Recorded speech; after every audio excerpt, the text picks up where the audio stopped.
کلما دخل کلما علیہ دخل زکریا علیہ السلام زکریا المحراب، جب آپ محراب میں آئے زکریا علیہ السلام تو دیکھا ادھر بے موسم کے پھل پڑے ہوئے محراب۔ آپ نے کہا وجدہ انتہا رزقا، یہ رزق تمہارے پاس کہاں سے آ گیا؟ اس کا تو موسم ہی نہیں ہے۔ تو گرمیوں میں تم سردیوں کے پھل کھا رہی ہو، سردیوں کے گرمیوں میں پھل کھا رہی ہو، یہ بے موسم پھل آتے کہاں سے تمہارے پاس؟ انہوں نے کہا وَمِنْ عِنْدِ اللَّهِ، یہ اللہ کی طرف سے آتے ہیں، یہ اللہ کی طرف سے آتے ہیں جس کو اللہ تعالیٰ عطا فرما دیتا ہے۔ تو ان سب چیزوں کا خلاصہ کلام آپ کی سیرت کا، آپ کے مقام کا اور آپ کی یہ جو سرا ہم نے بیان کی سیرت بیان کری، جملہ یہی آئے گا کہ ان اللہ ان الفضل بید اللہ یؤتی من یشاء، کہ اللہ تعالیٰ جس کو اپنا فضل عطا فرما دیتا ہے، اسی کے ہاتھ میں فضل ہے، جس کو چاہے عطا فرما دے۔ تو دینے والا وہ ہے، اور وہ اپنے اولیاء کرام کو دنیا میں بھیجتا ہے جن کے ذریعے اپنی نشانیوں کا ظہور وہ فرماتے ہیں، اور امت کو جو ہے وہ راہ راست پر ان کی تقدیریں بدلتے ہیں، ان کے دلوں کو بدلتے ہیں، ان کے دل میں ایمان کی روشنی جلاتے ہیں۔ اور ہم سب کو بھی ان کی سیرت سبق حاصل کرنا چاہیے کہ حضور غوث پاک جو ہے قرآن کریم کی کثرت سے تلاوت کیا کرتے تھے، ایک ہی رات میں قرآن پڑھتے تھے۔ ہمیں بھی چاہیے کہ ہم قرآن کی تلاوت کریں۔ آج ایسے بھی لوگ ہیں جو قرآن پڑھنا تو بہت دور کی بات ہے، عرصہ ہو گیا ہوگا قرآن کو چوما نہیں، عرصہ ہو گیا ہوگا۔ تو میٹھے میٹھے اسلامی بھائی، ہمیں چاہیے ہم خود بھی قرآن پڑھیں، اپنے بچوں کو بھی پڑھائیں، ہمیں ان کی سیرت پہ عمل کرنا ہے۔ ہم حضور غوث پاک کے چاہنے والے ہیں، ان کی 11ویں میں آج آئے ہیں تو یہ نیت کر کے جائیں کہ انشاءاللہ اپنے اندر تبدیلی لائیں۔ جو عبادت ہے نا، اس کو اس کے حق کے مطابق ادا کرنے کی کوشش کریں۔ نماز صحیح انداز سے پڑھیں گے، قرآن صحیح انداز سے پڑھیں گے، سیکھیں گے، اگر نہیں آتا تو خوب برکت قرآن کی اور نماز کی حاصل کریں گے۔ اللہ تعالی ہم سب کو حضور غوث پاک رضی اللہ تعالیٰ عنہ کے فیض سے منور فرمائے، اور ہم سب کو نیک صلہ عطا فرمائے، اور بیان میں جو غلطی کوتاہی اپنی رحمت سے معاف فرمائے۔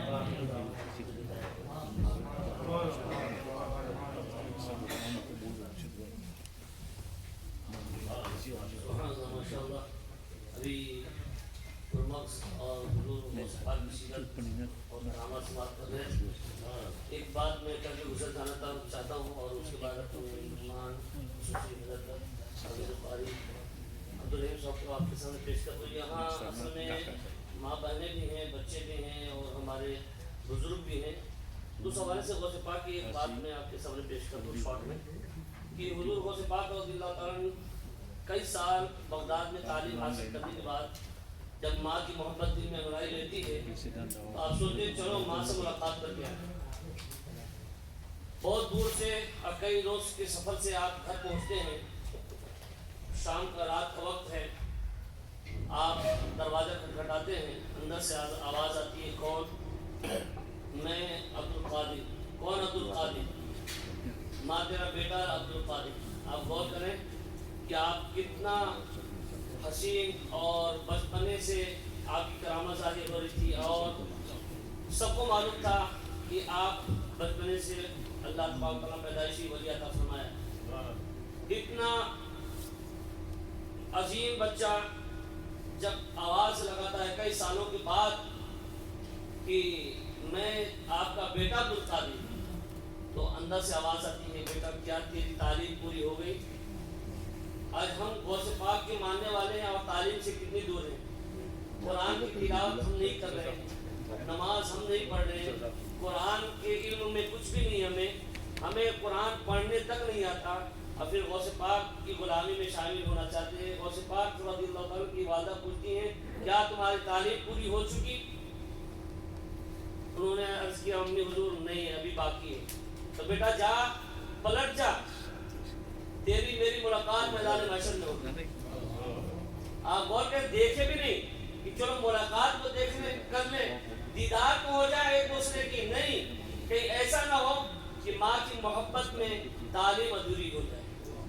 آج ہم اپنے مدرسے پر قرآن کی تعلیم پر کتنے زور دیں، ہمیں ہوش ہے؟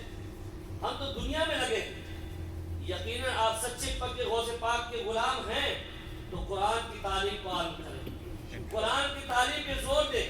بچوں کو مدرسے میں جب بھیجیں تو آپ اس کی جائزہ لیں کیا پڑھ رہا ہے, کیسے پڑھ رہا ہے. پوری طور پر جب تک ہم قرآن کی تعلیم کو مضبوطی کے ساتھ اپنے بچوں کو نہیں دیں گے اور غوث پاک رضی اللہ عنہ کی سیرت کو نہیں سمجھائیں گے, آنے والے وقت ہمارے بچوں کے لیے بہت ہی خطرناک ہوگا.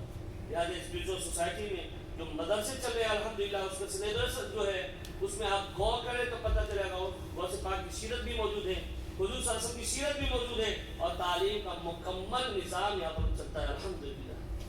لہٰذا اب بلا تاخیر غوث پاک رضی اللہ عنہ کی شان میں پڑھنا تھا, لیکن ہمارے معزز مہمان کے پاس ٹائم نہیں ہے, بہت کم وقت رہ گیا ہے.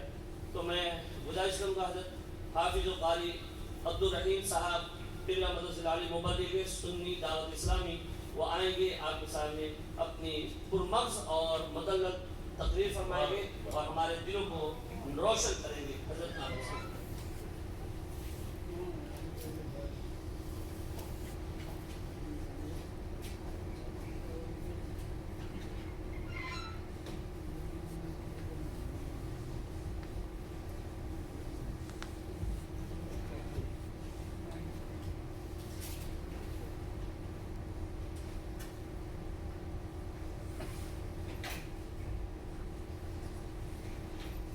السلام علیکم ورحمۃ اللہ وبرکاتہ. الحمدللہ رب العالمین والعاقبۃ للمتقین والصلاة والسلام علی سید الانبیاء والمرسلین, اما بعد. اعوذ باللہ من الشیطان الرجیم, بسم اللہ الرحمن الرحیم. ان اللہ علی کل شیء قدیر, صدق اللہ وصدق رسولہ النبی الکریم, ونحن على ذلك لمن الشاهدين والشاكرين, والحمد لله رب العالمين. الصلاة والسلام عليك يا رسول الله, الصلاة والسلام عليك يا رسول الله, الصلاة والسلام عليك يا حبيب الله, الصلاة والسلام عليك يا نبي الله, الصلاة والسلام عليك يا نور الله, صلى الله تعالى عليه وسلم. آئے طیبہ کے مشمن اللہ تعالیٰ مجھے حق کہنے, آپ سب کو حق سننے, ہم سب کو اس پر عمل کرنے کی توفیق عطا فرمائے. بندہ قادر کا بھی قادر بھی ہے عبد القادر, بندہ قادر کا بھی قادر بھی ہے عبد القادر, سر باطن بھی ہے ظاہر بھی ہے عبد القادر. میرے آقا علیہ الصلوۃ والتسلیم کے پیارے دیوان, کچھ معروضات عرض کرنے سے قبل آئیے مل کر امام عشق محبت کا لکھا ہوا اس کلام غوث پاک رضی اللہ تعالیٰ عنہ کی شان, کرامتیں, عظمتوں کو بیان کرتا ہے, مل کر پڑھنے کی کوشش کریں. غوث اعظم بمنے بے سر و سامان مدد قبلہ دی مدد کعبہ ایمان مدد, واہ کیا مرتبہ ہے غوث ہے اعلیٰ تیرا, اونچے اونچوں کے سروں سے قدم اعلیٰ تیرا, اونچے اونچوں کے سروں سے قدم اعلیٰ. سر بلا کیا کوئی جانے کہ ہے کیسا تیرا, سر بلا کیا کوئی جانے کہ ہے کیسا تیرا. اولیاء ملتے ہیں آنکھیں, وہ ہے تلوار تیرا. اولیاء ملتے ہیں آنکھیں, وہ ہے تلوار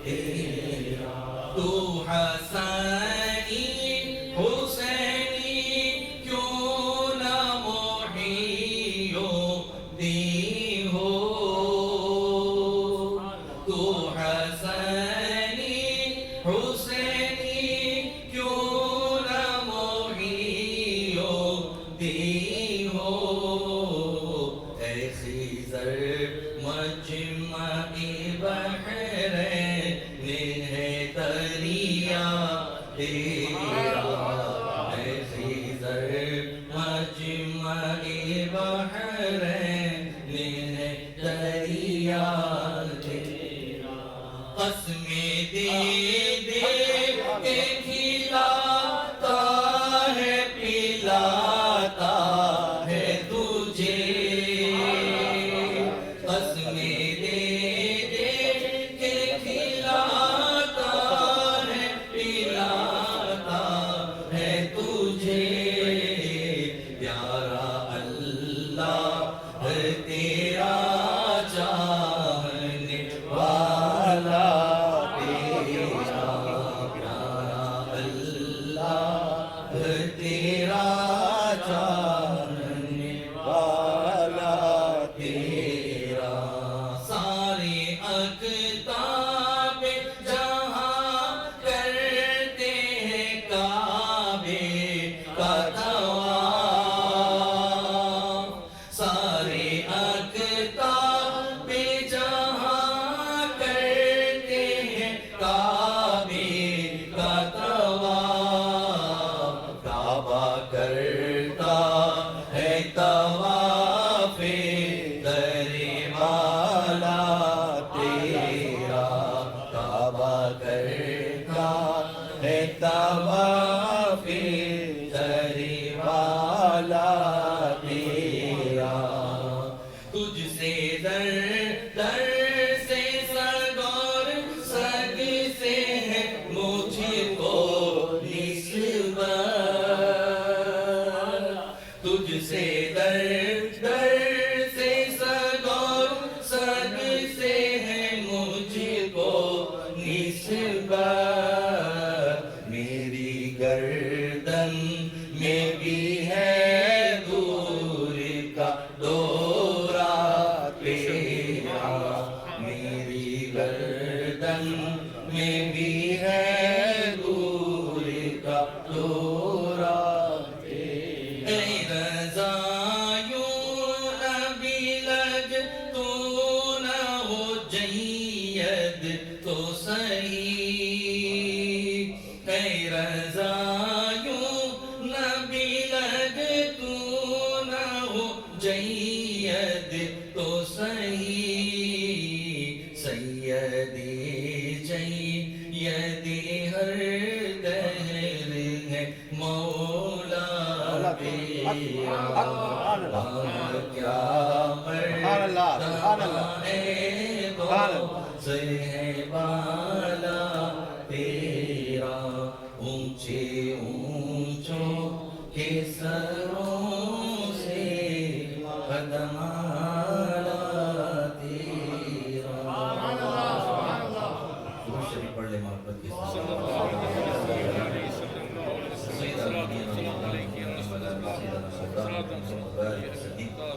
السلام علیکم یا رسول اللہ صلی اللہ علیہ وسلم میرے آقا صلی اللہ تعالیٰ علیہ وسلم کے پیارے دیوانوں اللہ تبارک و تعالیٰ کا شکر ہے کہ مولا تبارک و تعالیٰ نے ہمیں اپنے محبوب کی امت میں پیدا فرمایا اور اس پر بھی اللہ نے ہمیں ولیوں کی غلامی عطا فرمائی اور اولیاء کرام کے چاہنے والوں میں پیدا فرمایا سب سے بڑا کرم یہ ہے کہ ہمیں اللہ نے غوث پاک کے غلاموں میں پیدا فرمایا یہ غلامی بڑی عظیم ہے یہ منصب بڑا عظیم ہے جو قادری ہیں یقیناً اللہ تبارک و تعالیٰ غوث پاک کے صدقے قادریوں کو قیامت کے دن بخش دے گا میرے آقا علیہ الصلوۃ والتسلیم کے پیارے دیوانوں میں نے جو آیت طیبہ تلاوت کی اللہ تعالیٰ ارشاد فرماتا ہے بے شک اللہ تعالیٰ ہر شے پر قادر اللہ تبارک و تعالیٰ جو چاہے کر سکتا ہے وہ ہر شے پر قادر ہے اس نے اپنے نبیوں کو شان والا بنا کر بھیجا اور پھر انہیں معجزے عطا فرمائے انبیاء کو معجزے دیے تاکہ لوگ معجزے دیکھیں اور پھر ان باتوں کو دیکھ کر ایک اللہ پر ایمان لائے۔ آدم علیہ السلام سے لے کر عیسیٰ علیہ السلام تک انبیاء آئے، اور پھر آخر میں خاتم النبیین کا تاج لے کر ہمارے سرکار تشریف لائے۔ اب دنیا میں کوئی نبی نہیں آئے گا، اور دین تو قیامت تک رہنا ہے۔ نئی نئی قومیں آئیں گی، نئی نسلیں آئیں گی، نئے لوگ اسلام میں داخل ہوں گے، نت نئے فتنے پیدا ہوں گے۔ تو اب کیا ہوگا میرے آقا صلی اللہ علیہ وسلم کے پیار دیوانوں؟ اللہ تبارک و تعالیٰ نے دین کی حفاظت کا ذمہ خود اپنے ہاتھوں میں لیا، اور قرآن مقدس کی حفاظت وہ خود کر رہا ہے۔ تو دین میں اگر خرابی پیدا ہوگی، دین میں اگر نقص پیدا ہوگی، تو مولا نے ہر صدی میں ایک مجدد پیدا کرا۔ صدی کے آخر میں مجدد آئے، اور اس دوران جو غلطیاں، جو جہالتیں پھیلی تھی، جو خرابیاں پھیلی تھی، اس کا رد کیا اور لوگوں کی اصلاح کی۔ یہ کرتے ہوئے 4.5 صدیاں گزر چکی، اور 4.5 صدیاں گزرنے کے بعد دین دنیا بھر میں پھیل تو چکا تھا، لیکن جہالتیں خوب عام ہو گئی تھی، بے عملی عام ہو گئی تھی۔ تو اللہ تبارک و تعالیٰ نے اس وقت سرکار غوث پاک کو دنیا میں بھیجا، اور محی الدین بنا کر بھیجا۔ مجدد ایک صدی کے لیے ہیں، لیکن یہ پورے دین کو جلانے والے ہیں۔ وہ خود ارشاد فرماتے ہیں، جمعہ کے دن میں بغداد کی جامع مسجد کی طرف جا رہا تھا، میں نے دیکھا راستے میں ایک بوڑھا شخص بیٹھا ہے، اسے سہارے کی ضرورت ہے۔ تو میں اس کے قریب گیا، اور میں نے اسے سہارا دیا۔ وہ بوڑھے کو ہاتھ لگایا، اور پکڑ کر جب میں نے اسے کھڑا کرنا چاہا، جیسے ہی وہ کھڑا ہونے لگا، وہ جوان ہو گیا، تندرست و توانا ہو گیا، اور پھر کہا، اے عبد القادر، میں دین ہوں، لوگوں نے مجھے کمزور کر دیا تھا، تم نے آ کر پھر سے مجھے جلا بخشی، اور تبھی سے ان کا لقب محی الدین ہوا۔ دین کو جلا دینے والے، دین کو مضبوط کرنے والے۔ میرے آقا صلی اللہ علیہ وسلم کے پیارے دیوانوں، غوث پاک رضی اللہ تعالیٰ عنہ نے دین کو جلا کیسے بخشی، اور یہ مقام اور مرتبہ کیسے ملا؟ آپ نے بارہا سنا ہے کرامتیں اور آپ کی زندگی پاک کو۔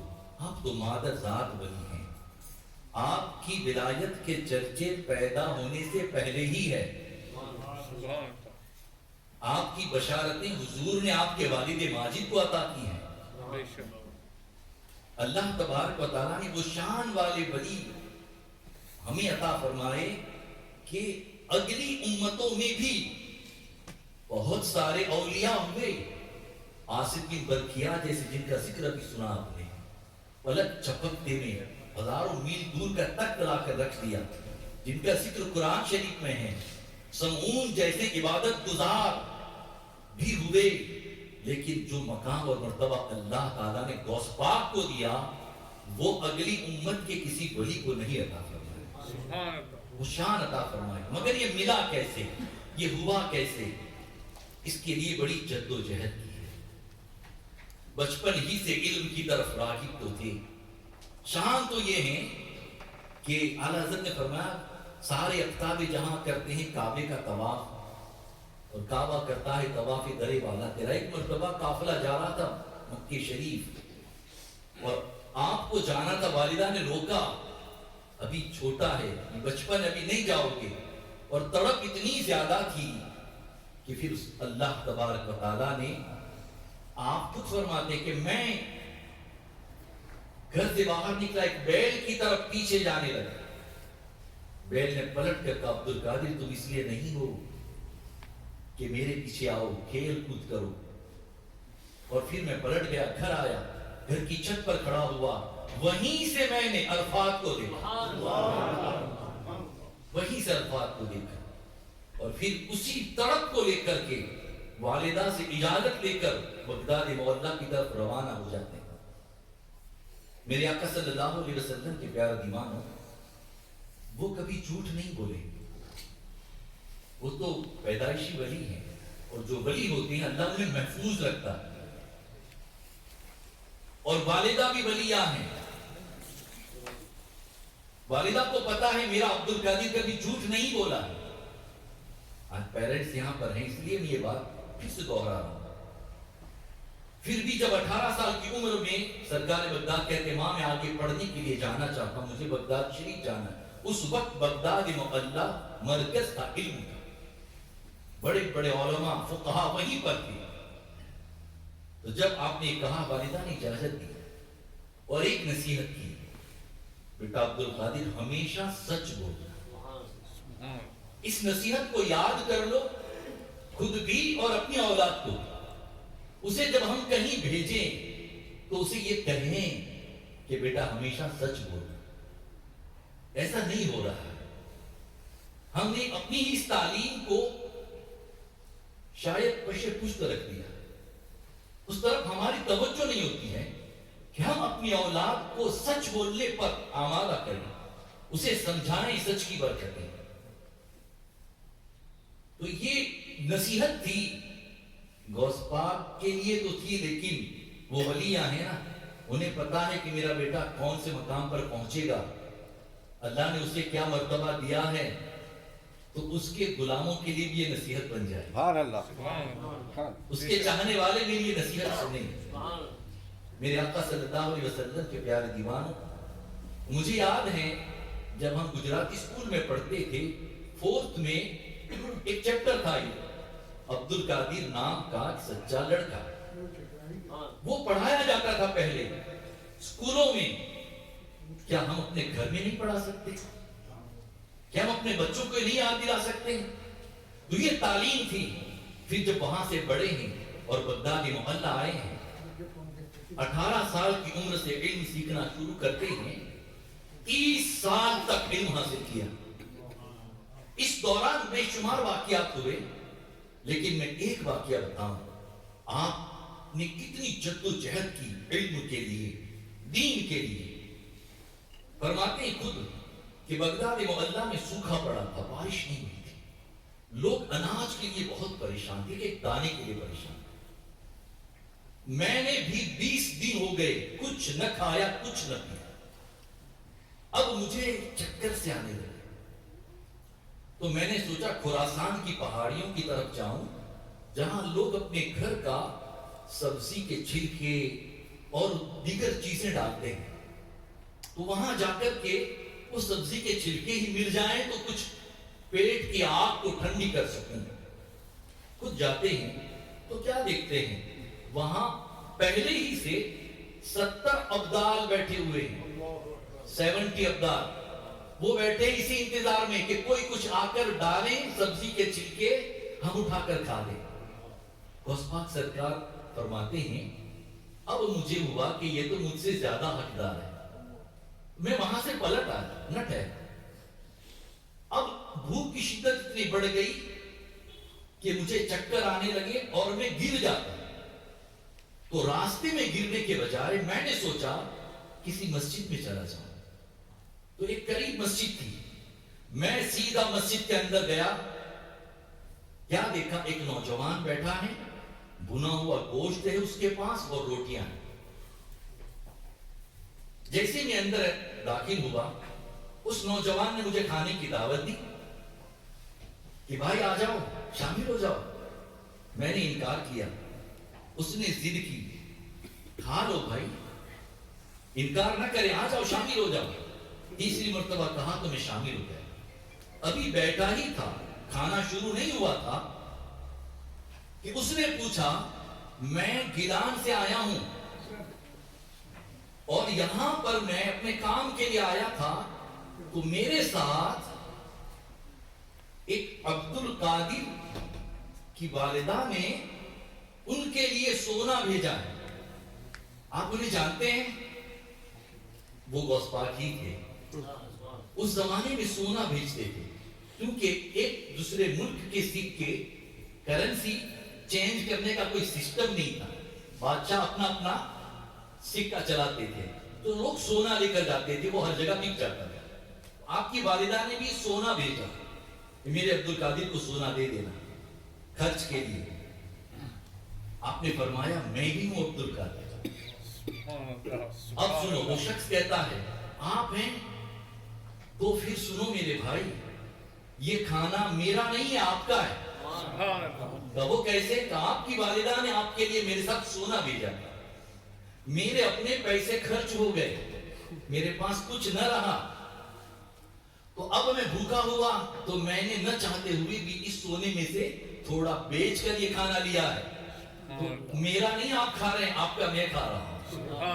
غوث پاک نے فرمایا میں بھی اللہ کا بندہ، تو بھی اللہ کا بندہ، رزق بھی میرے مولا کا ہے، ایک ہی نوالا کھاتے ہیں، زیادہ نہیں کھاتے۔ اور وہ سونا لیتے ہیں، سونا لے کر فوراً خراسان کی پہاڑیوں کی طرف جاتے ہیں، جو 70 ابدال بیٹھے تھے تھوڑا تھوڑا ان میں تقسیم کرتے ہیں، اور پھر وہاں سے جو بچتا ہے سونا وہ لے کر واپس آتے ہیں، اور آنے کے بعد بازار میں جا کر گوشت خریدتے ہیں، روٹیاں خریدتے ہیں، چوراہے پر کھڑے ہو جاتے ہیں اور آواز لگاتے ہیں ہے کوئی بھوکا جو آئے کھانا کھا کر چلا۔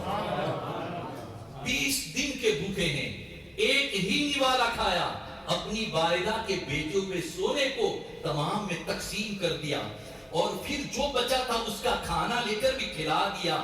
وہ لنگر غوث تھا جو آج بھی جاری ہے بغدادی موطا میں، اور ان کے توسل سے پوری دنیا میں جاری ہے، جو 11ویں کے نام پر ہم اپنے بھائیوں کو مومنوں کو کھلاتے ہیں۔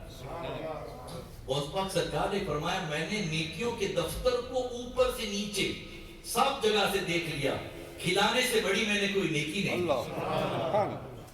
میرے آقا صلی اللہ علیہ وسلم کے پیارے دیوانوں، وہ سیدنا سرکاری بغداد رضی اللہ تعالیٰ عنہ اس قدر تکلیفیں اٹھائی، تب جا کر کے اللہ نے یہ مقام، یہ مرتبہ اور پھر علم حاصل کیا۔ خود ارشاد فرماتے درست العلم حتی صرت کتبت، میں نے علم اتنا حاصل کیا کہ اللہ نے مجھے قطبیت اعلیٰ کے منصب پر فائز کر دیا۔ میرے آقا صلی اللہ علیہ وسلم کے پیارے دیوانوں، سرکار بغداد رضی اللہ تعالیٰ عنہ کی ہم شان بیان کرتے ہیں، کسی کو اعتراض ہوتا ہے، کوئی کچھ کہتا ہے، لیکن اللہ تبارک و تعالیٰ نے، قادر مطلق نے اپنے بندوں کو وہ طاقتیں دی، اور اسی لیے شاید کوئی حدیث شریف کو جھٹلاتا، کرامتوں کو جھٹلاتا، تو اللہ نے اسی لیے قرآن مقدس میں بھی ذکر فرما دیا کرامتوں کا۔ اب دیکھیں غوث پاک سرکار ہے کیا، تو خود ارشاد فرماتے میں اللہ کے رازوں میں سے ایک راز ہوں، مجھے کوئی سمجھ ہی نہیں سکتا، اللہ کے راز کو کوئی نہیں سمجھ سکتا۔ اسی طرح غوث پاک فرماتے مجھے بھی کوئی نہیں سمجھ سکتا، میں اللہ کے راز، میرا راز، ارشاد فرماتے میرا راز اگر سمندر میں ڈال دیا جائے دنیا کے سارے سمندر خشک ہو جائے، میرا راز اگر پہاڑوں پر، قصیدہ غوثیہ میں خود ارشاد فرماتی پہاڑ پر رکھ دیا جائے تو پہاڑ ریزہ ریزہ ہو جائے، میرا راز اگر جلتی ہوئی آگ پر ڈال دیا جائے تو آگ خشک ہو، آگ بجھ جائے، میرا راز اگر کسی میت پر ڈال دیں مرا ہوا زندہ ہو جائے، وہ اللہ کے راز ہیں میرے آقا علیہ الصلوۃ والتسلیم پہ۔ اسی لیے آپ کی بے شمار کرامت ہے، لیکن کچھ اور باتیں میں آپ کو بتاؤں کہ اللہ تبارک و تعالیٰ نے تقدیر بنائی ہے۔ تقدیر کی 3 قسمیں ہیں، تقدیر مبرم حقیقی جو کبھی بدلتی نہیں، پھر تقدیر معلق، یہ فرشتوں کو اللہ تبارک و تعالیٰ لکھ کر فرشتوں کے سپرد کر دیتا ہے۔ 15 شعبان میں سال بھر کا پورا، اس سال میں کس کو کتنا رزق دینا ہے، کس کی موت ہوگی، کون پیدا ہوگا، کتنی بارش ہوگی، اللہ سب دے دیتا ہے، وہ فرشتوں کے علم میں ہے۔ لیکن اس میں ایک بات ہوتی ہے، یہ بندہ اگر یہ کام کر لیں تو اس کی عمر بڑھ جائے، یہ نیکی کر لیں تو اس کی عمر بڑھ جائے، یہ بندہ اگر یہ نیکی کر لے گا اس کا رزق بڑھ جائے، اس کی عزت بڑھ جائے گی۔ یہ ایک معلق بات ہوتی ہے جو فرشتوں کے سپرد تو ہے، فرشتوں کو لکھا ہوا یہ اللہ کے علم میں بھی ہیں اور فرشتوں کو لکھ کر دیا ہے، وہ معلق ہیں۔ تیسری قسم ہے معلق مبرم و شبیہ، یہ فرشتوں کے علم میں نہیں ہے لیکن اللہ کے علم میں۔ یہ ایسی تقدیر کی قسم ہے تیسری جو فرشتے بھی نہیں جانتے، صرف اللہ جانتا ہے۔ تو تین قسمیں ہیں یہ، اور تقدیر پر ہمارا ایمان ہے۔ ہم ایمان مفصل جو پڑھتے ہیں اس میں والقدر خیرہ وشرہ من اللہ تعالی، اللہ نے لکھ دیا، اور ایسا نہیں کہ لکھا ہے اس لیے کر رہے دنیا میں، ہم کرنے والے تھے، اللہ نے اس لیے لکھا۔ لیکن اس میں بھی کوئی اگر توبہ کر کے بچ گیا تو اللہ اس کے گناہوں کو نیکیوں میں تبدیل بھی کر دے۔ اللہ بری تقدیروں کو، تو میرے آقا صلی اللہ علیہ وسلم کے پیارے اعلیٰ حضرت سرکار غوث پاک سرکار کی بارگاہ میں یہ معروضہ پیش کرتے ہیں، میری تقدیر بری ہے تو بھلی کر دے، میری تقدیر اگر بری تو آپ بھلی کر دیں۔ غوث پاک فرماتے ہیں اللہ نے مجھے وہ تصرف دیا ہے کہ میں تقدیر معلق و مبرم و شبیہ ہیں اس میں بھی تصرف رکھنے کی طاقت رکھتا۔ اللہ اکبر، سبحان اللہ۔ جو اللہ کے علم میں ہے، فرشتوں کے علم میں نہیں ہے، لیکن اللہ نے مجھے وہ طاقت دی، میں اللہ کی بارگاہ میں عرض کروں، اللہ اسے بدلتا ہے۔ اس حوالے سے مجدد الفسانی رحمۃ اللہ تعالی علیہ اپنے مکتوبات میں فرماتے ہیں کہ میرے علم میں دو تقدیروں کا علم تھا، پہلا تقدیر مبرم حقیقی اور تقدیر معلق، اور میں نے غوث پاک کی سیرت میں یہ پڑھا کہ اللہ نے مجھے چینج کرنے کا، تصرف کا اختیار دیا ہے، تو میری سمجھ میں بات نہیں آ رہی تھی۔ غوث پاک نے ہی فرمایا نا، میں اللہ کے رازوں میں سے راز ہوں، تمہاری سمجھ میں نہیں آ سکتا، لیکن میں کشمکش میں تھا کہ یہ کیسے ہو سکتا ہے، جب ایک نہیں بدلنے والی تقدیر ہے، ایک معلق ہے، تو تیسری کیسے ہو سکتی ہے کہ جس میں اللہ تبارک و تعالی بدلنے کی طاقت دے۔ فرماتے ہیں کچھ عرصہ گزرا، میرے بیٹوں کے جو استاد تھے ملا حافظ طاہر لاہوری، میں نے ایک رات دیکھا لوہے محفوظ پر انہیں اسکی لکھا ہوا تھا، بدبخت لکھا ہوا۔ اللہ کے ولیوں کی شان یہ ہے کہ وہ اللہ کے نور سے دیکھتے ہیں، وہ اپنے دل پر نظر کرتے ہیں، لوہے محفوظ کا لکھا نظر آ جاتا ہے۔ آپ نے دیکھا لوہے محفوظ پر میرے بیٹوں کے استاد یہ لکھے ہوئے ہیں بدبخت، تو میں نے اپنے بیٹوں کو کہا صبح، کل رات میں نے دیکھا کہ آپ کے استاد کے حوالے سے لوہے محفوظ پر بدبختی لکھی۔ دونوں بیٹوں نے کہا وہ ہمارے بڑے پیارے استاد ہیں، حضور آپ اللہ کے مقبول بندے ہیں، آپ دعا کر دیجئے۔ بچوں نے ضد کی، آپ دعا کریں اللہ، کہا وہ تو لوہے محفوظ پر لکھا ہے، آپ دعا کریے۔ بچوں نے ضد کی، جب بچوں نے ضد کی تو مجدد الفسانی علیہ رحمہ فرماتے ہیں رات کی نماز عشاء کے بعد میں نے 2 رکعت نفل پڑھی اور پھر اللہ کی بارگاہ میں گریزاری کر کے دعا کی کہ اللہ تو ملا طاہر کی بدبختی کو دور کر، خوش بختی عطا فرما، نیک بختی عطا فرما۔ فرماتے ہیں میری دعا مکمل بھی نہ ہوئی تھی، غیب سے ایک ہاتھ نمودار ہوا اور بدبخت لکھ کر کو صاف کر کے خوش بخت لکھ دیا ہے۔ اور فرماتے ہیں پھر میری سمجھ میں بات آ گئی غوث پاک کی، کہ جو غوث پاک نے فرمایا وہ معلق مبرم و شبیہ ہے، مگر اللہ چاہے تو اللہ والوں کی دعاؤں سے بدل دیتا ہے۔ میرے آقا صلی اللہ علیہ وسلم کے پیار دیوانوں، سیدنا سرکار بغداد رضی اللہ مولا تبارک و تعالیٰ عنہ کی زندگی پاک میں بھی ایسا ہوا، پھر ان کی کرامتیں اور پھر وہ تقدیر کی باتیں کہ آپ نے تقدیر کے لکھے کو بدل دیا۔ ایک شخص تھا، تاجر تھا، بغداد شریف کا بہت بڑا تاجر تھا، اسے تجارت کرنے کے لیے کہیں دوسرے ملک جانا تھا، تو غوث پاک سرکار کے استاد حماد عباس رضی اللہ تعالیٰ عنہ کے پاس اجازت لینے آئے، وہ بھی وقت کے شیخ ہیں. اندازہ لگائیں غوث پاک کے جو استاد ہوں گے ان کی شان کیا ہوگی. تو آپ کے شیخ وہ شیخ حماد نے منع کر دیا، اے شخص مت جا، تیرا مال لٹ جائے گا، تجھ پر حملہ ہوگا، ہو سکتا ہے تیری جان بھی چلی جائے.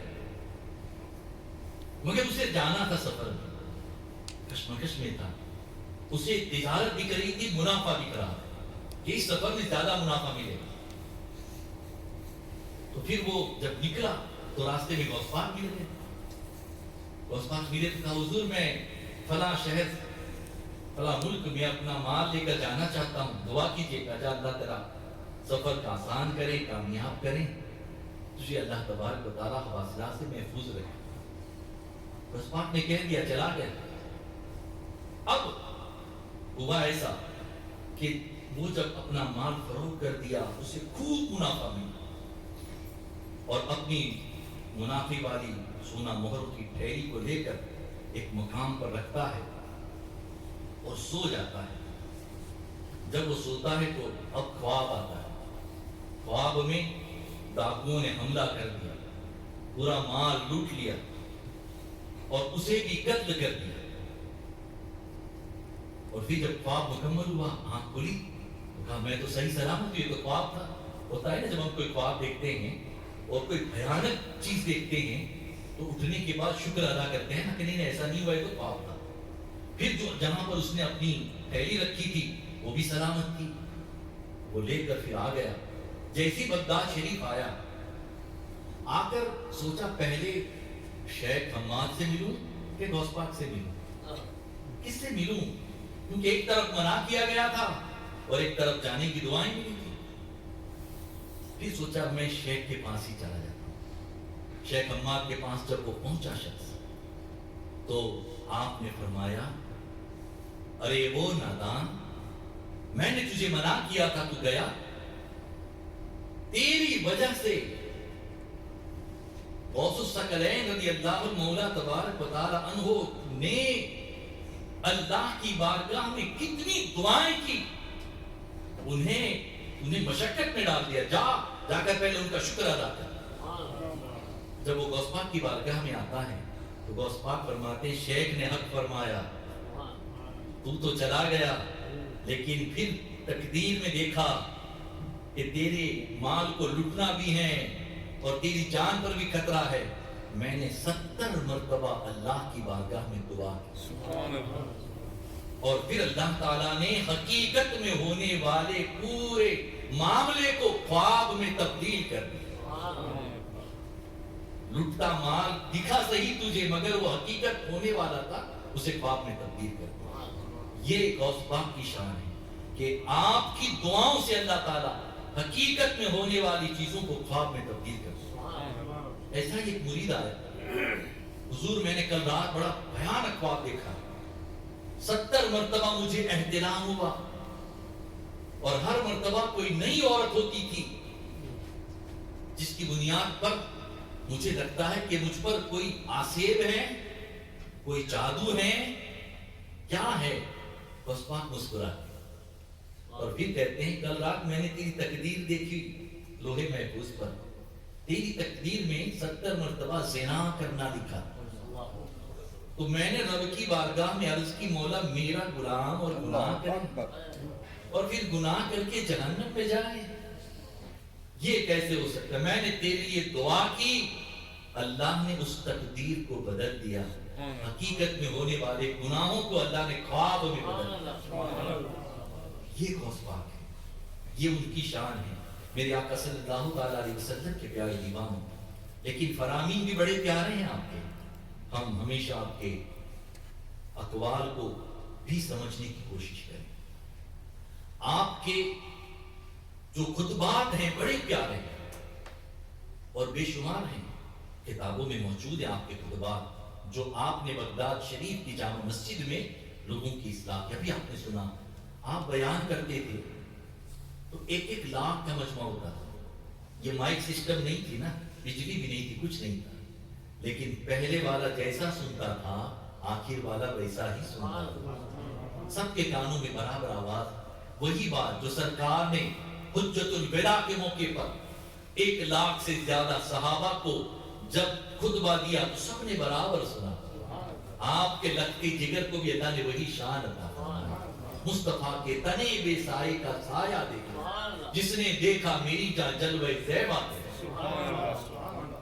میرے آقا علیہ الصلوۃ والتسلیم پیار دی بات خطبے میں فرماتے ہیں اور بڑی پیاری بات فرماتے ہیں, اے مومن, جب تیرا کوئی مومن بھائی غلطی کرے تو اس کی اصلاح کر, اسے سمجھا. اور پھر فرماتے ہیں کہ اپنی غلطی خود نہیں دکھتی, سامنے والے کو دکھتی ہے. تو جب کوئی تیری اصلاح کرے تو پلٹ کر دوسرا کوئی جواب نہ دے, اسے ایکسپٹ کر لے, اسے مان لے کہ ہاں یقیناً یہ میری غلطی ہے. اس پر وار نہیں کرنا ہے, ارے تو کیا جانے, یہ نہیں. پھر بڑی پیاری حدیث شریف اس میں بیان کرتے ہیں سرکار, فرماتے ہیں المؤمن مرآۃ المؤمن, کہ مومن مومن کا آئینہ ہے. آئینے کے سامنے جب جاتا ہے بندہ تو اسے اپنا عکس نظر آتا ہے, اور وہاں ہوتا کیا آئینے میں کہ آئینے کے سامنے اگر ہمارے چہرے پر کوئی دھبا لگا ہے تو ہم اسے صاف کر لیتے ہیں.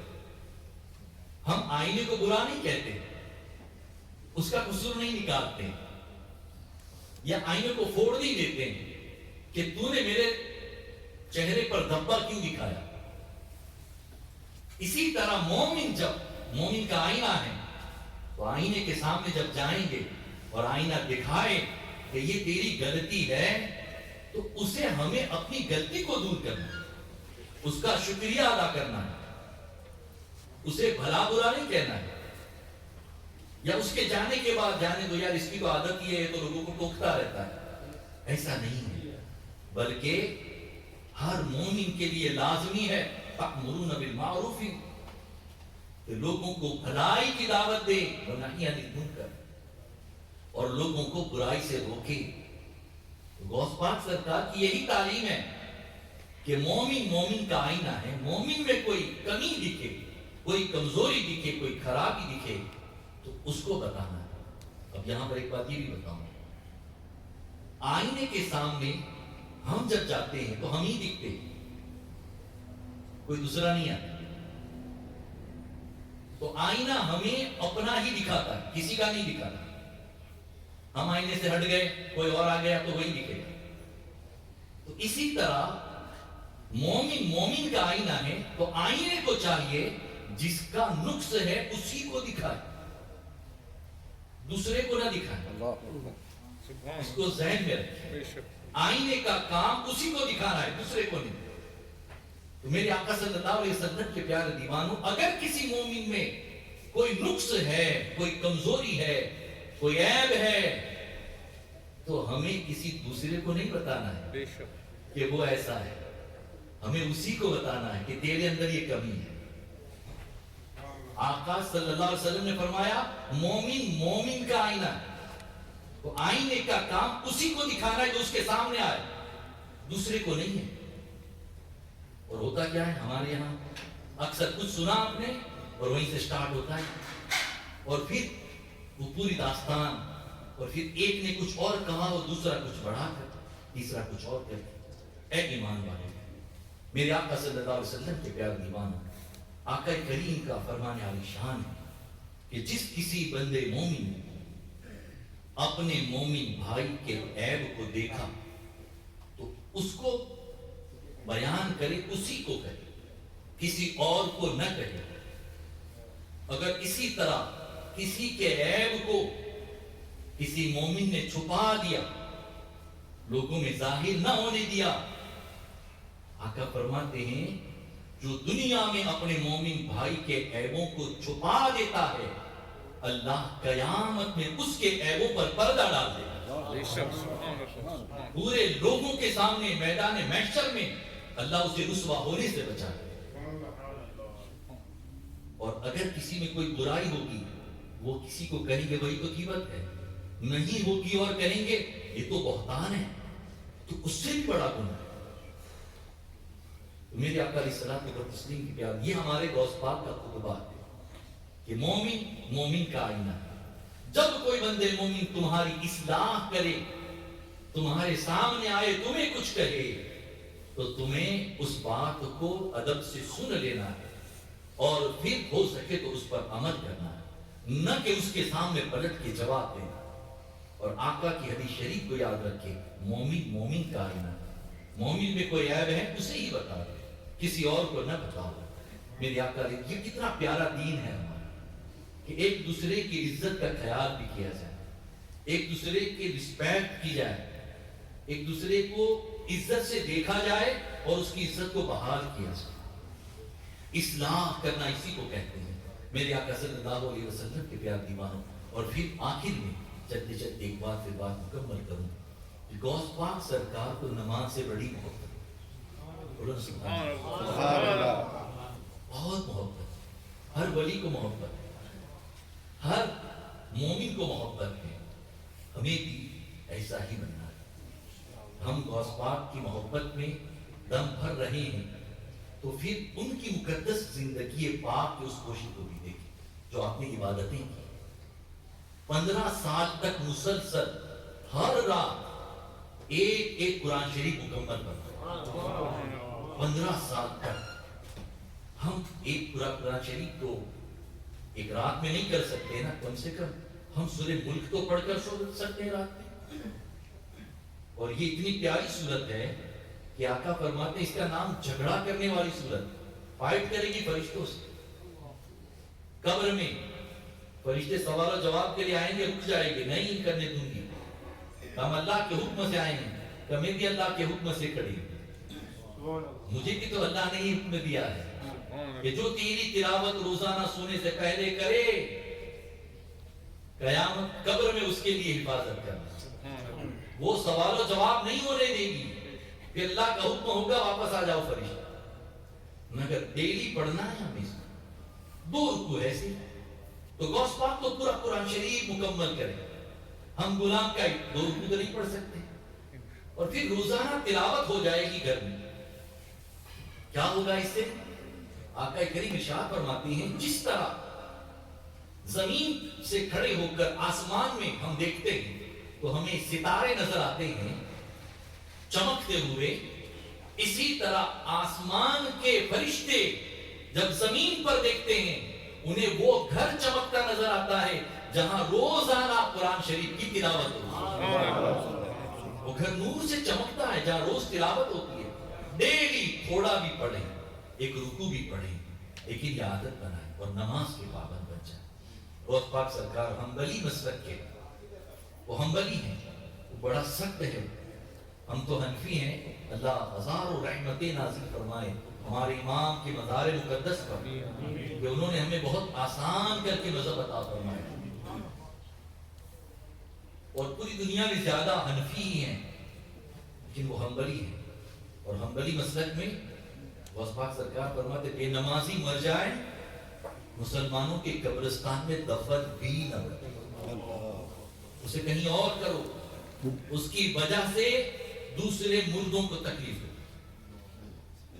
تو ہم ان کے غلام تو ہیں، ہم نماز کے پابند، اپنی اولادوں کو نماز کے پابند بنائیں، اور مکمل بہت آسان ہے اگر ہم کوشش کریں۔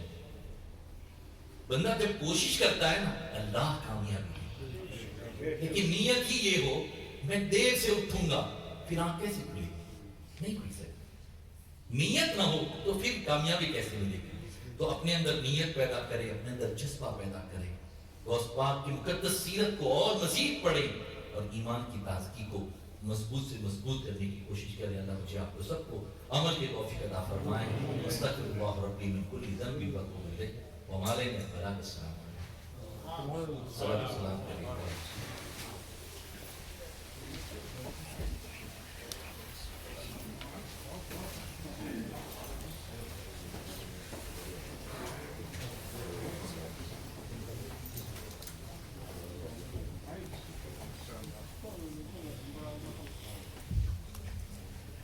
نبی سلام